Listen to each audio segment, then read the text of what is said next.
बच्चे शिवालय जाना चालू कर देते हैं। उस घर का बुढ़ा व्यक्ति, उस घर का बुजुर्ग व्यक्ति कभी वृद्धाश्रम की सीढ़ी नहीं चढ़ता। ये कल की कथा में कहा। श्रवण कुमार के माता पिता और श्रवण कुमार अपने माँ बाप का हाथ पकड़कर, अंधे माता पिता का हाथ पकड़कर शंकर के मंदिर जाता है जल चढ़ाने के लिए। शिव के मंदिर शिवालय जा रहा है जल चढ़ाने।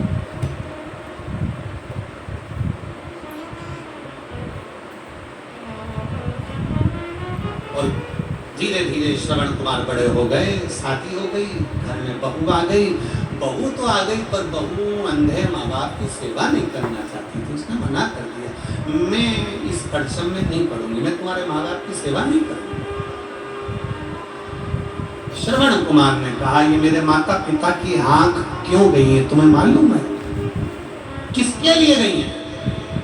श्रवण कुमार कह रहा है अपनी पत्नी से, मेरे माँ बाप की आंख नेत्र किसके कारण गए? पत्नी ने पूछा किसके कारण? श्रवण कुमार कह रहे हैं तुम्हारे पति के कारण। मेरे माँ बाप ने वर मांगा था कि मेरे को बेटा हो जाए, तो शंकर जी ने कहा था बेटे का मुख नहीं देख पाओगे, अंधे हो जाओगे। तो भी मेरे माँ बाप कहने लगे कि मैं अंधा हो जाऊं पर मुझे पुत्र दे दो। और माँ बाप ने अपनी आंख अपनी औलाद के लिए गंवा दी। और मैं औलाद अगर इस अवस्था में अपने माँ बाप को छोड़ दूं तो जिंदगी बेकार है। एक माँ और एक बाप सिलाई कर कर कर, काम कर कर कर बच्चे की जिंदगी बनाते हैं, औलाद की जिंदगी बनाते हैं। और औलाद माँ बाप का एहसान भूल जाए तो समझ लेना वो औलाद नहीं। श्रवण कुमार से सीखो, वो कहते हैं कि माँ बाप ने मेरे लिए अपनी आंखें गंवा दी,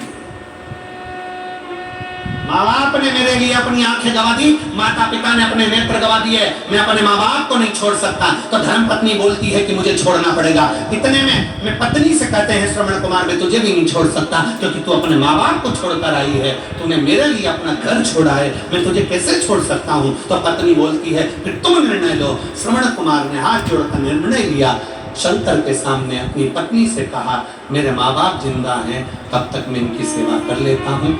जिस दिन मेरे माँ बाप चले जाएंगे मैं तुझे मायके में तुझे लेने के लिए जाऊंगा, जब तक तू मायके में रह ले। पत्नी ने कहा ठीक है। पत्नी मायके चली गई। श्रवण कुमार अपने घर में माँ बाप से पूछा, माता पिता से, बाबा अब तुम्हारी वृद्ध अवस्था बहुत ज्यादा हो गई है, तुम क्या चाहते हो? माता पिता बोलो कि हमने बेटा निर्णय लिया था कि सारे तीर्थ का दर्शन करेंगे, 12 ज्योतिर्लिंग करेंगे। बाबा हमारा मन है, हम वहाँ दर्शन करना चाहते हैं, हम दर्शन करना चाहते हैं।